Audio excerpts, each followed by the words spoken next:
Hello friends. तो error spotting की series को आगे बढ़ाते हैं and once again more 10 sentences with errors are before you. So let us move to find out the mistakes, what the errors are. Friends, the very first sentence before you, I think it is quite all right if you stay. Hindi, I think मैं सोचता हूँ, it is quite right, it is quite all right, ये बिल्कुल ठीक है, if you stay, अगर आप यहाँ ठहरते हो तो। फ्रेंड्स, ये जो if देख रहे हैं आप, जब भी सेंटेंस में इफ आ जाए 99% वो कंडीशनल सेंटेंस होता है। और अगर इफ वाले सेंटेंस के अंदर फर्स्ट फॉर्म दे रखी है तो जो सेकंड सेंटेंस होगा वो फ्यूचर में होगा। तो यहां हम इसको डिलीट करेंगे और ये हो जाएगा इट विल बी। ये कंडीशनल सेंटेंस है। जब कभी सेंटेंस में शुरू में बीच में इफ आ जाए, about 99% that sentence will be conditional. और इफ वाले वाक्य में अगर फर्स्ट फॉर्म आ रही है तो बिना इफ वाले वाक्य के अंदर, ठीक है, विल या शैल आएगा, यानी कि वो फ्यूचर इंडेफिनिट टेंस का होगा। आएगा फ्यूचर, अब वो कोई भी फ्यूचर हो सकता है सेंस के हिसाब से। तो यहाँ पे इज को डिलीट करेंगे, विल बी कर देंगे। Now the sentence right, I think it will be quite all right. अब इसकी हिंदी देखिए, मैं सोचता हूँ ये बहुत अच्छा होगा इफ यू स्टे, अगर आप यहाँ रुकते हो तो। और पहले क्या बोल रहे थे, ये बहुत अच्छा है नहीं, वो रुका ही नहीं तो है कैसे बोल देंगे, अच्छा कैसे हो गया। तो ये कंडीशनल सेंटेंस है, इसको डिलीट करके विल बी लगा देंगे। Move to the next one, I can not hardly read the letter. Friends, कुछ शब्द ऐसे होते हैं जो खुद नेगेटिव का सेंस लिए होते हैं। ऐसे शब्द के साथ, ऐसे वर्ड्स के साथ में नॉट नहीं आता है। जैसे हार्डली वर्ड आ रहा है तो इसके साथ नॉट नहीं आएगा, तो यहाँ पे केवल कैन करेंगे, इसको डिलीट कर देंगे। I can hardly read the letter, है ना, कि मैं मुश्किल से मतलब चिट्ठी को पढ़ सकता हूँ। राइटिंग बहुत एलिजिबल, मतलब जो वो है ना, एलिजिबल नहीं होगी, एलिजिबल होगी। तो वहाँ पे मतलब जो अपन उसको नहीं पढ़ पा रहे हैं तो कह रहा है आई कैन हार्डली रेड, क्योंकि हार्डली खुद नेगेटिव है तो नॉट नहीं आएगा। ऐसे कुछ शब्द होते हैं, lest should, no sooner, hardly, है ना, hardly had, until, unless, no one, nobody, none, no other, nothing, neither, no to too. ये शब्द ऑलरेडी नेगेटिव हैं तो इनके साथ हमको नॉट का यूज नहीं करना है। क्लियर? इस चीज का आप ध्यान रखें। नेक्स्ट आता है less man are present today. आज कल से भी कम, less is comparative degree of little. Little का कॉम्परेटिव डिग्री, लिटिल जो है ये प्राइमरी फॉर्म है एडजेक्टिव की, इसका कॉम्परेटिव होता है लेस, सुपरलेटिव होता है लीस्ट। लेस जो है ये क्वांटिटी के साथ यूज किया जाता है, संख्या के साथ नहीं। सॉरी, मतलब लेस जो है संख्या के साथ यूज नहीं किया जाता, क्वांटिटी के साथ किया जाता है। अब यहाँ पे हम बात कर रहे हैं मैन, मैन इज काउंटेबल, तो लेस तो क्वांटिटी के साथ लगता है, तो यहाँ हम लेस को डिलीट करेंगे। क्योंकि मैन काउंटेबल है तो यहाँ करेंगे फ्यूअर, FEWER। ये फ्यू की कॉम्पिटिटिव डिग्री है, ठीक है। तो फ्यू लिटिल का पिछली वीडियोस के अंदर मैंने फ्यू लिटिल का यूज समझाया था। फ्यू जो होता है वो संख्या में लगता है, यानी 4 नंबर्स, और लिटिल की जो फॉर्म्स हैं लिटिल, लेस, लीस्ट, ये लगती हैं क्वांटिटी के लिए। तो यहाँ हम लोग संख्या की बात कर रहे हैं बिकॉज मैन इज काउंटेबल, तो लेस हटा के फ्यूअर करेंगे। क्लियर? नेक्स्ट आता है can I go to see the play. Can I go to see the play, क्या मैं नाटक देखने जा सकता हूँ?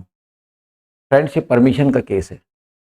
और जब आप परमिशन का केस होता है, जब हम क्लास में जाते हैं तो टीचर को ये नहीं बोलते हैं कैन आई कम इन, क्या बोलते हैं हम? May I come in. So we have to delete can over here and we have to write may, क्योंकि ये परमिशन का केस है। तो whenever we need permission, the sentence begins with may, not with can. तो can को हटा के may कर देंगे।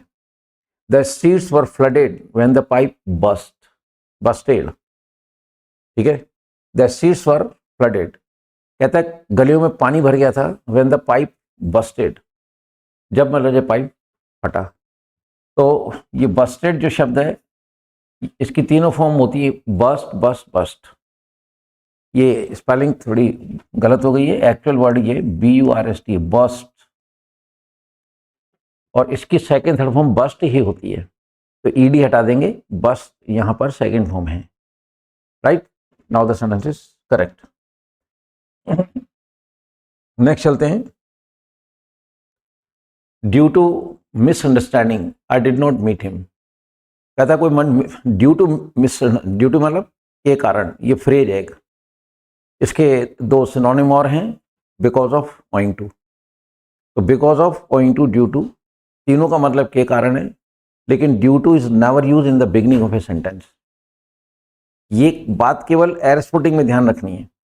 बाकी तो जो हमारे नेशनल न्यूज़पेपर्स हैं, times of India, Indian express, इनमें कई सेंटेंस ड्यू टू से शुरू होने वाले मिलते हैं, लेकिन जहां एयरस्पोर्टिंग की बात आती है तो कभी भी अगर सेंटेंस के शुरू में ड्यू टू आ रहा है तो इसको हटा देंगे, ओइंग टू कर देंगे, सेंटेंस राइट हो जाएगा।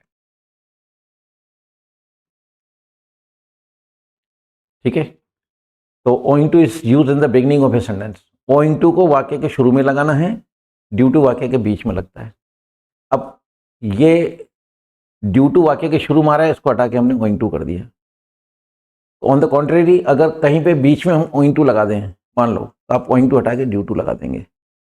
कुल मिला के आपको याद रखना है, ड्यू टू सेंटेंस के बीच में यूज किया जाता है, ओइंग टू वाक्य के शुरू में यूज किया जाता है। अगर वो उनकी मतलब प्लेस गलत हो तो उनको राइट कर दीजिए। तो यहाँ पे ड्यू टू गलत जगह आ रहा है तो इसको हटा के हम ओइंग टू कर देंगे। ऐसा नहीं करेंगे कि इस ड्यू टू को उठा के बीच में ले जाए, नहीं, सेंस चेंज हो जाएगा। क्लियर? तो ड्यू टू हट के ओइंग टू में कन्वर्ट हो जाएगा। नेक्स्ट सेंटेंस है, he rarely ever goes to see the parent, to see his parents. He rarely ever goes to see his parents.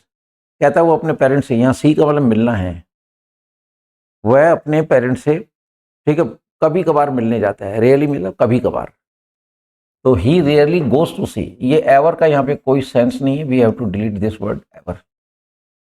After deleting this ever, now the sentence is right. He really goes to see his parents. He rarely goes to see his parents, वो अपने parents से कभी कभार मिलने जाता है। तो ever का कोई यूज नहीं है, सेंस नहीं है, डिलीट कर दीजिए। I have lots of friend, ठीक है, इन कॉलेज। कहता कॉलेज में मेरे बहुत सारे दोस्त हैं। बहुत के लिए यहाँ पे लॉट्स नहीं आएगा, मैनी। फ्रेंड्स में एस लगाना है और यहाँ पे आ जाएगा मैनी।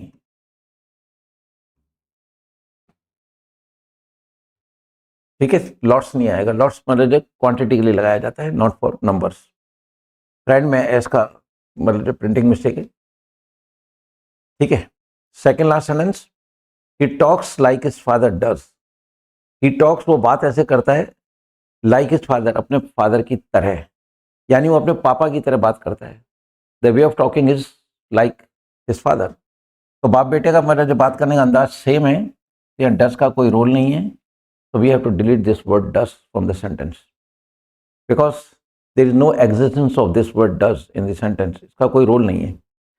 ही टॉक्स लाइक हिज फादर, वो अपने पापा की तरह बात करता है।